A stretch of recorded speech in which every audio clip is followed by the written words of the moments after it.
When I was just starting in my career, I had the opportunity we were doing some hiring within our department. And I went to a conference and they had this big, thick book of resumes. It was everybody at the conference. It was a national conference who wanted a job, submitted their resume. And when we were done with the hiring process, I got to keep that book of resumes. And for me, I just studied it to see what was the competition doing? What did people put on their resumes? What made a resume good? What made a resume not good? And mainly, what were people doing? It wasn't for me so much the formatting of the resume, but how did people identify their qualifications to get a job? As we go forward many decades, or a number of decades, it's more accessible to get this kind of information. And a lot of times it's in these competency models. And for instance, many times professional organizations have competency models like the SHRM Competency Models. And so what these models do is they present knowledge, skills, abilities, and other characteristics that people need to be effective within their professional role.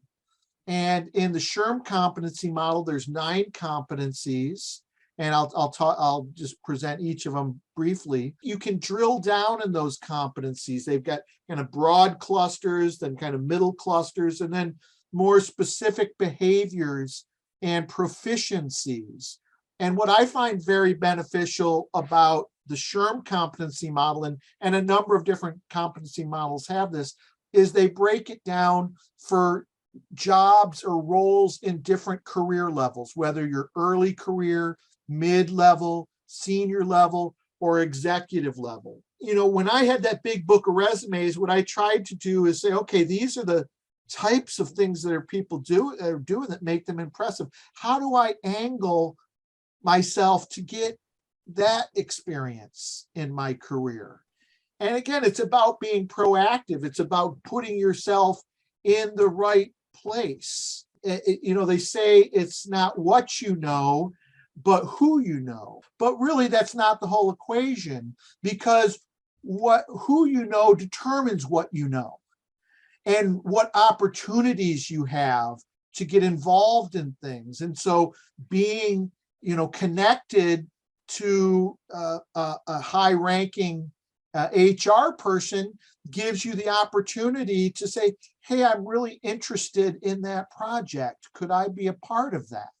And that's, I think, one of the best ways to kind of navigate your career path, because as you move up, you need to have higher levels of competencies, and you do need to have a broader level. You need, as we move up, we have to have more flexibility. We generally have authority over more areas. And so that ideas, specialization gets your foot in the door, but as you move up, you have to have that flexibility and breadth of ability to really be able to manage a large responsibility. And that's what we do as we move up. In the SHRM competency model, the 9 main clusters include HR expertise, communication,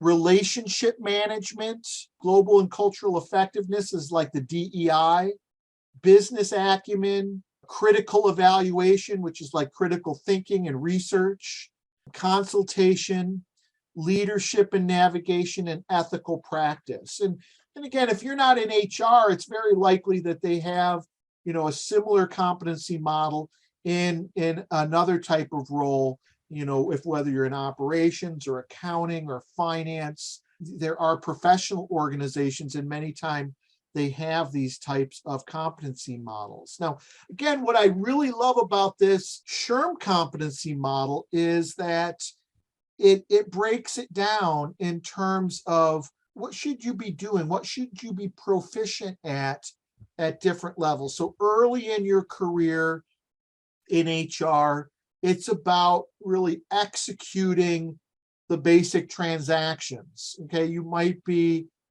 managing a database, and it's important that that database is accurate, that when you're entering data or you're writing a query into the HR information system, that you do it in an accurate way. And so you have to know how to use the HR technology to do those administrative duties or the services that people need. Maybe someone's getting ready for retirement and they need to access their records, or maybe they want to change their benefits and they want to know the options. You need to be able to access the systems to give them the information they need. So a lot of times early on, it's about providing service to stakeholders, which are often the employees of the organization or potential employees of the organization.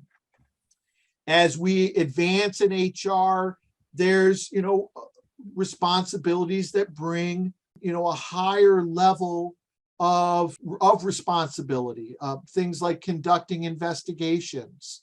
Okay, here being able to manage confidential information, being able to understand the rules and regulations and protect the organization to make sure that it's compliant.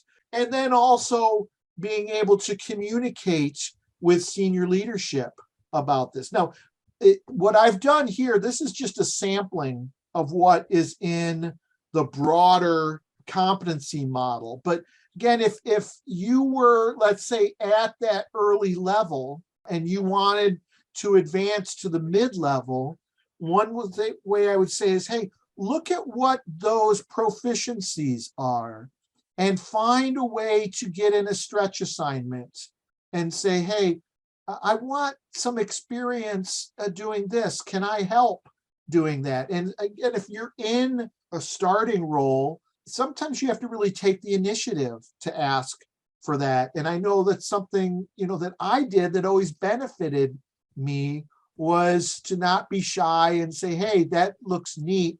I think I could help, even if it's just taking notes, even if it's just typing up the documents. I'm willing to do it. It all depends.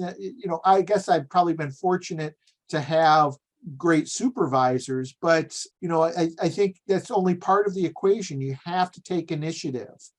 Again, to move up, you have to know what to put on your resume of what is required in those higher level jobs. So as we get into a senior level, here you need to have experience partnering with other executive level staff. You need to be able to speak the language with authority when it comes to things like technology and make recommendations. You need some ability to do analysis and critical thinking and identify, what are the strengths and weaknesses, where's the gap, and how do we close that gap to make sure that we're being effective in our practices. And again, when we get up to that executive level, we're talking about really overseeing the HR function and making sure that it is a benefit to the organization and mitigating risks, legal risks that might come with things like discriminatory hiring that could bring lawsuits or could damage the organization's reputation and affect, its marketing and its ability to attract good talent. We're often involved, as Laura said, at that executive level in strategic functions, not only, within HR itself, but also in how HR connects to achieving all of the different goals. I thought about this because I thought back, well, this is kind of like that big book of resumes, but it's all in one nice little package and it's been organized for you.